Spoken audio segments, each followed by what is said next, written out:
What's up, y'all? It's your boy Nick SRT. Make sure y'all subscribe to the channel.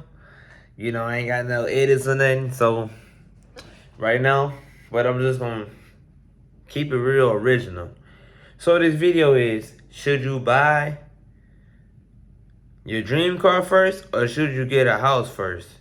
And I recently bought a house. For y'all that don't know, I recently got my first house. Got it June 1st of this year. 3-bed, 2-bath, 2-car garage. In total, the house was $270,000, almost 1,500 square feet. And I'm the first homeowner. The house is brand new, built. So I'm going to voice my opinion. Hold the camera for. I'm gonna voice my opinion, right? And what I mean by opinion, y'all know what that means. This is what I believe. This is what I think. It's not a fact. So if I can do it all over again, I would personally, um, get into real estate first.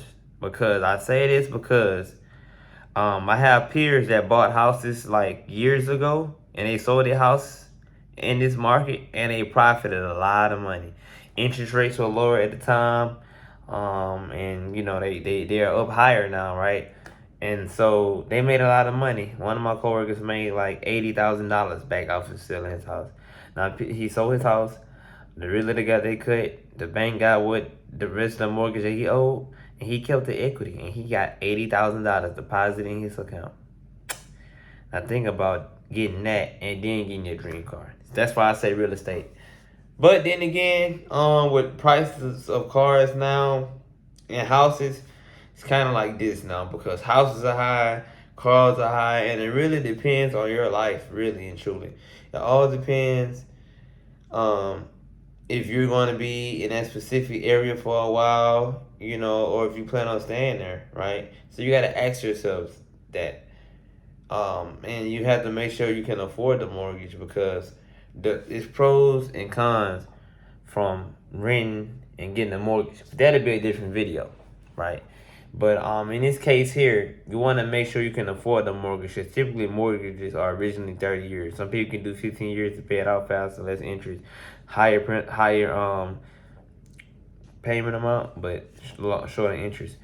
But really and truly, it just all depends on your life. If you're the type that you always working, you never at home, you really don't need a house because who gonna be there paying the mortgage? I mean, you don't need to pay mortgage on the place you're not gonna be in. Now, if you got a family and you always on the road, you're in the military, you come home every night, I'll say to get a house then because I would say that your family gonna utilize that house, you know, and there's value. That house is like with time can gain value and you can rent it out. It can become an asset. A car is not an asset. A car is a liability, meaning that you constantly got to spend money on it. Even though you used to pay it off, it doesn't make you money. You always got to put money into it to keep it running. A house, on the other side, a house is in a way a liability too because it needs maintenance to keep up. But then again, a house can make you money because let's say, hey, you pay your mortgage off or the person that you're renting it off to is paying rent to you. You're using that money from them to pay your rent. And eventually, you pay the house out, you rent it out, and now you're getting $2,000, $1,500, however much you rent it out a month.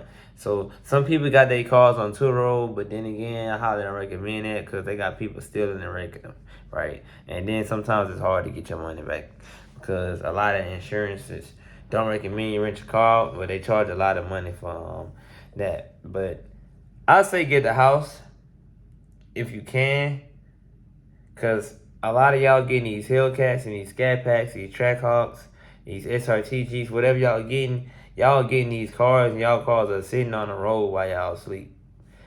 I did that and I wish I can go back and not do that. Don't do that. Don't buy a Hellcat and you don't got nowhere to store because these cars are getting stolen pretty fast. So I highly advise y'all to if you have a nice car, have a nice place to store it. If you have an apartment, that's fine. Have somewhere to store it. Nobody's saying don't be in an apartment, but have somewhere to store your car at night. Because thieves are getting better every time. So yeah. But I say house, man, real estate, because man, it's a different feeling of having your house. I had an apartment, man. I stayed there 4 years. I paid $38,000 in rent. God knows I regret every last dollar of it to this day. I could have had that on mortgage. I could have had my mortgage paid down. My credit score would have been up. But hey, we live and learn. You know, all of us can't start in the house.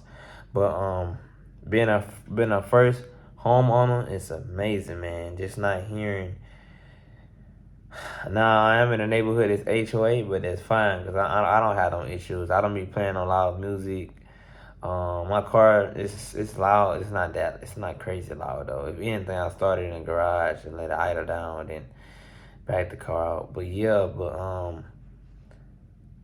I say get the house first if you can, because I mean the cars. You need if you're not in the military, if you're not in the military like me, and you're gonna be living in that state, like pretty much you don't plan on leaving, buy a house. It makes sense to buy a house, because if you can pay $1,300 rent, you can pay that mortgage. You know what I'm saying? Mortgage you paying to own. Rent you never gonna own an apartment. You just throwing money away. So I hope y'all enjoyed this video. If y'all want another video, let me know and I'll get back with y'all.